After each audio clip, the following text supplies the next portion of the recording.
In today's video, I'm going to show you exactly how I discovered an edge in sports betting college football using AI and how you can either replicate the same process or utilize this edge for your own. So for those of you guys who are new here and you haven't subscribed yet, make sure you drop a subscription. My name is RudeBets. I've been building data models for years across the MLB, NFL, college football, college basketball, and the NBA. And I want to share with you guys exactly today something that I have discovered using one of my models, specifically my college football model against the spread, and show you exactly what I mean when I have a mathematical edge.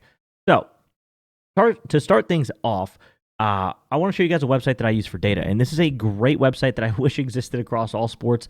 It's only for college. Specifically, this one right here is college football, and the website is collegefootballdata.com. I know the name is pretty...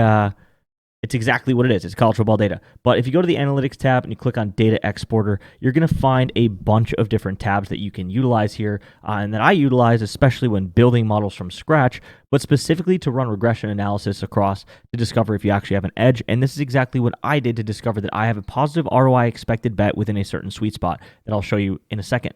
So there are two categories on this that are really good for identifying an edge or automating, I guess, my bets coming up for the week that I post for you all to use. And let's see the first one. So under betting, retrieves historical betting data. This is an awesome tab. So I use this both in the hindsight backward-looking regression analysis and then also to automate bets for each week. But what you can do here is, let's say you want to look at all of the betting data from 2023 for all weeks across all games. Specifically, I like to put in only one provider so that it's a little bit cleaner, because sometimes multiple sportsbooks will have different lines, which makes the data a bit difficult for the AI to understand. So if you just put in one, I put in DraftKings, you'll get all these data points: the home team, the score, the away team, the away score.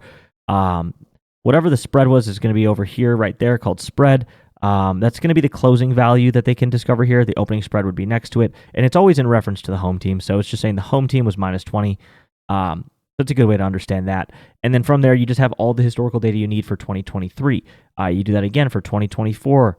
You go ahead, you download this as well, and you just kind of create a log. And I did this as well. I created a log of kind of every game for multiple seasons to then be able to feed an AI. That's only one part of the equation, though. The other part of it is also getting the historical game data, and I'll show you exactly why here. So let's say, once again, we want 2023. And when we get this, what you're able to understand here is you're going to have some of the same stuff. I mean, on the betting data, you did get the score as well, so you're going to get the home and away score. But what I find to be extremely important here, and this is, I guess, a little bit of a kind of peel back the onion layer here, is I get the ELO data for both the pregame and the postgame ELO rating for each team. Now, why would this matter? Well, ELO rating is important to me in my formula and in how I model the games. I absolutely love using ELO ratings for football. I think they help a lot for predictive value. So getting this pregame ELO to be able to use as I model out all these games that happened in the past and understanding what was that ELO rating going into that game helps me model it to be more accurate, to understand if this game was happening, for example, next week, what would have the prediction be? You know what I mean? So it's giving me the real-time prediction for games that happened in the past to then feed AI as well. And here's where it becomes pretty interesting and pretty easy, honestly, to discover if you have an edge or not. Once you're able to just download this for however many years you want, you just go over to ChatGPT and just feed it, right? You just give it the data points that you just downloaded, those sheets. It's smart enough to understand what they are. You just explain exactly what you want it to do. Hey, I want you to analyze these spreads from historical data in college football.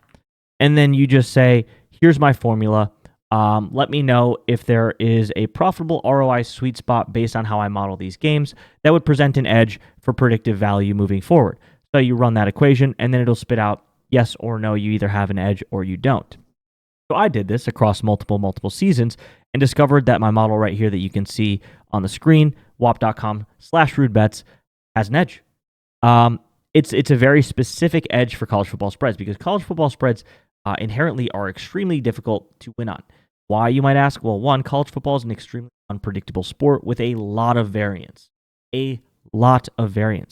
Oftentimes, especially towards the beginnings of the year, you're going to see like a team like Alabama playing, I don't know, Ball State, and you're going to see a 36-point spread, something like that, right? Those are very unpredictable games, especially when you get down into the quarter and it's garbage time. Anything can happen in those types of games.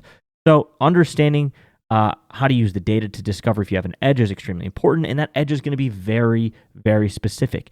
Now, in my case, here's exactly what the edge is.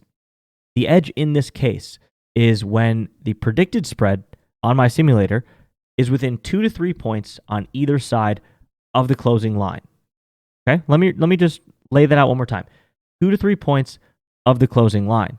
So let's say, once again using Alabama, let's say we have Alabama playing against Clemson. And let's say that the spread here on Friday night or Saturday morning is Alabama -9. Okay? Or -9. Let's go with that. This right here, the predicted spread is -11.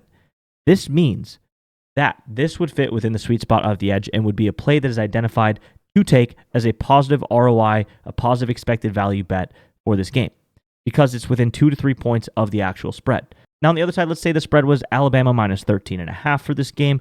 Well, in this example, we have Alabama by -11.2, which means that they're not going to cover 13. We have them projected to cover 11. So that would mean Clemson would be +13, would be +13.5, would be a good bet. It's within 2 points of that projected spread.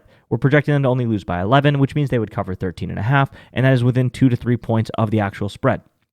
Now, here's the great part. Anybody can come on whop.com/RudeBets and use these models. They can come in here and put in any teams they want, any game they want. And what's even better is I'm using ChatGPT to automate this process to identify every single play that falls within the sweet spot. And let me just show you guys really quickly how it's been performing. If we go into where I've posted these plays here, boom, results. 16-4 on the sweet spot since discovering the edge. This week, specifically in week 7 of college football, we went 5-0. Arkansas +12.5, Louisiana +18.5, Charlotte +18.5, Washington State +31.5, Maryland +6.5. And if we keep going up here, we're going to see, using the sweet spot, we had a 4-3 week, 1, 2, 3, 4 wins, and then 3 losses. And then if we go all the way back to the first week where I identified the edge, we're going to notice right here, 7-1. 1, 2, 3, 4, 5, 6, 7 wins, 1 loss. So 16-4 on this edge since I've discovered it. And then when we back test it, we have a multiple % expected ROI edge on this play using multiple years of data. So that's exactly how I was able to identify this edge and how I have been able to publish it for public use on whop.com/RudeBets. If you haven't joined yet, make sure you guys come join right now. Use code RUDE for 25% off. You get access to all the different models that I build as well as the community. And hopefully, when you start using these data models, you're never going to look at betting the same again, because you're going to be way more conscious of data-driven decisions, of price, and of positive expected value or ROI on the play, making sure that you actually have some sort of mathematical edge to make sure you win more in the long run. But come join. I can't wait to help you guys out become better bettors. We're all in this together, and it is a great time to start getting into data modeling, especially with the plethora of AI tools that you can use to help you identify these edges if you don't have one already. Edges come and go, so make sure you guys come join right now in the WAP and capitalize on this while it still exists, and I'll see you there.